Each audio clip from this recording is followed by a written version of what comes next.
What's going on, you guys? Welcome back to Becoming Better Daily, where we're becoming better mentally, physically, spiritually. I just want to drop a real quick message. I want to tell a story, and I hope that this inspires you wherever you are in your journey right now. God keeps bringing me back to this time when I was a kid, right? And stay with me so it can all make sense.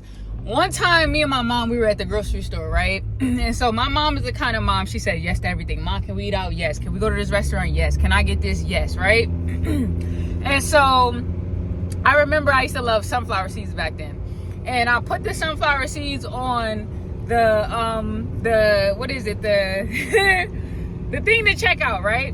And when I did, I was like, Mom, can I get this? And she said no. And I remember the attitude I had. It was like, it was okay when she was saying yes, but the moment she said no, it was like my heart was exposed. It was like, oh, I can't get this. Now I'm about to act like this. I'm about to act out. My heart was in the wrong place. And so God has been showing me that that's how God moves too, right? He wants to see what you're going to do when he says no. Everybody loves you when you say yes. Everybody loves you when you give them what they want. Everybody loves you when it's going the way that they want. But just like Beyonce's song, which is not Christian, but it can still be relatable. The first time I say no, it's like I never say yes. Will you remember all the times that God said yes? Will you still stay committed? Will you still stay on track? And God has just been showing me that it's easy for us to follow God when he says, yes, daughter, yes, son, yes to this, yes to that, yes to this. Yes, you can go here. Yes, you can have the money. But the true testament is when he says no or not yet. That's when he really gets to see what's in your heart. Because at the end of the day, that's what God is tested to be honest with you. And so I just wanted to share this message because if you're in a season where you feel like it's no or not yet, your heart matters. If you don't believe that, look at Job. Job did everything that God wanted. Job was a man who really adored God. But God literally said, have you considered Job? Because because the enemy was like, he wanted to see, will you change on me if I don't give you what you want? Will you change on me if I don't show up how I've always been showing up? And so in this season, you got to stay committed, regardless to if it's a yes or no. God just wants to see, how are you going to show up with a lot, but how are you going to show up with a little bit? And as I'm sitting here talking now, I'm thinking about Paul, who was like, I know what it's like to be okay with a little, and I know what it's like to be okay with a lot. Either way, I'm riding with God. And that's how it has to be. Either way, it doesn't matter.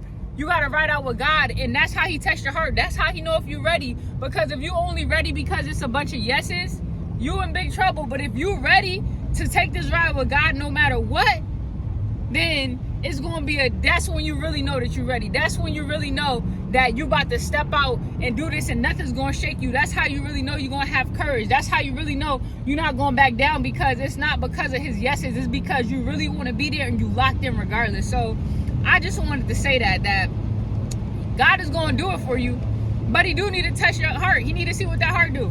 He really does, because if your heart is only in the right place because you're getting what you want, then that's not the right heart you need to have. You need to have a heart that you love God, even if he don't do it how you want, when you want, what you want. Do you love him because of that, or do you love him because of the conditions? Are you loving him like we love in the world? Or the world just love you because you giving them what they want, but the moment they don't agree, they just toss you aside. Do you love God unconditionally? Are you really locked in on this relationship, or are you just looking at God like a genie? And I know for us, we ain't looking at God like a genie, but with that journey means that you're going to have to go through the suffering like Job. But at the end of the day, look what happened to Job. At the end of the day, Job got everything he had plus more, and his heart was still upright in position. So I just wanted to share that message, y'all. I love you guys, and have a great day.